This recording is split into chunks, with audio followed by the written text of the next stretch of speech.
খেয়াল করে দেখেন। ভাইয়া তুমি এটা কি করলা? কি করলাম মানে?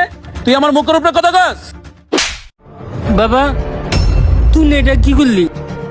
তুই আমার ভুতুয়া আমার মারতেছ, আবার আমার ছোট বুলারে মারতেছ। মারবো না তাইলে কি করবো? তোমার আর কতদিন কমো যে আমাদের বাড়ি গাড়ি যা আছে সব ভাগ করে দাও? ও বাড়ি গাড়ি সই সম্পত্তির লাগে আমার মারতেছ।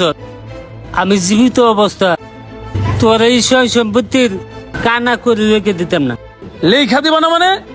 তোমার এই সম্পত্তি কি তুমি কবরে লয়ে যাইবা? কেমনে নিতে হয় সেটা আমার জানা আছে। আরে যা যা, তুই কেমনে নিবি আমি দেখে নিমুনে। সই সম্পত্তি এত সহজ? আবু এই বিষয়টা প্রণব ভাইয়ের কাছে বলতে হইব। মানিক ভাই, আপনিও তো লাভ নিতে কম নেন নাই। 1 লাখ টাকা দিচ্ছেন, 3 লাখ টাকা লাভ নিছেন গা। তাহলে ওই চালান মাইরে দিব না, কি করবো? ওই তো মাইরা গেছে গেছে, এর টাকা কিন্তু আপনি জরিমানা দিতে হইব। আমি কিছু বুঝি না, আমি আরো টাকা দিতাম না। লাভ নিব না কি করবো? সুদের ব্যবসা কিনলে করে জানেন না? আরেকটা কথা শুনেন, হ্যাঁ কি কইবেন কন? আমার তার একটা লোক আছে, 2 লাখ টাকা লাগবো, 20,000 টাকা লাভ দিব আপনাদের। যে ফাইলগুলো দিছি ওগুলো তো খালি সাইন করে দিবা। ভাই হ্যাঁ আজকে অনেক বড় একটা ঘটনা ঘটে গেছে ভাই। কি হইছে? ভাই কিছুক্ষণ আগে মানিক ভাই। ভাইয়া তুমি এটা কি করলা? মারবো না তো কি করবো?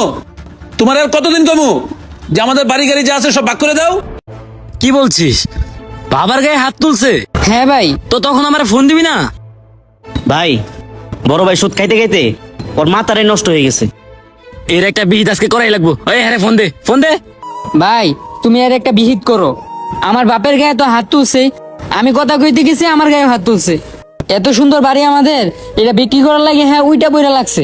আমি আজকে এটা বিহিত করতেছি। এই ফোন দে। আপনার কথা কি ওর ভাই টাকা টুকা দিতে পারবো না ভাই। ভাই লোকটা কিন্তু অনেক ভালো লোক ভাই। আচ্ছা ঠিক আছে, আপনি যেটা করছেন এটা বিবেচনা করে দেখুন। আচ্ছা হ্যালো, হ্যাঁ ভাই কই আপনি? আমি একটা কাজে ব্যস্ত আছি। তাড়াতাড়ি বাসার সামনে আসেন। আরে না, আমি অনাইতে পারবো না। 5 মিনিটের মধ্যে আপনি বাসার সামনে আসবেন। আচ্ছা ঠিক আছে, রাখাইতেছি। ঠিক আছে, আপনার ব্যাপারটা দেখ মনে। আচ্ছা ওকে, আল্লাহ হাফেজ, ভালো থাকেন। ঠিক আছে, সমস্যা নেই। আচ্ছা ঠিক আছে, যান। হ্যাঁ কি কবি ক? তুমি আমগো বাপের গায়ে হাত তুলছো কেন? তোমার কি সুদের ব্যবসা করতে করতে মাথাটা নষ্ট হয়ে গেছে গা? তুমি আজকে কি করছো? আমাদের বাপের গায়ে হাত তুলছো। আমার ভাবতে অবাক লাগতাছে তুমি তোমার নিজের বাপের গায়ে হাত তুলছো। কতটা নিকৃষ্ট হলে মানুষ তার নিজের বাপের গায়ে হাত তুলে। ছি ভাইয়া ছি, তুমি সুদের ব্যবসা করতে করতে এতটা নিচু হয়ে গেছো যে এখন নিজের ভাবকেও সম্মান করতে ভুলে গেছো। তোমার এইগুলা করে কেন চলা লাগবো? আমরা 3 ভাই চলতেছি না ব্যবসা করে? আল্লাহ তো ব্যবসারে হালাল করছে আর সুদরে করছে হারাম। তুমি হালাল ভাবে চলো। তোমার যদি টাকা দরকার হয় ব্যবসার জন্য আমরা দেই। কত টাকা লাগবে তোমার?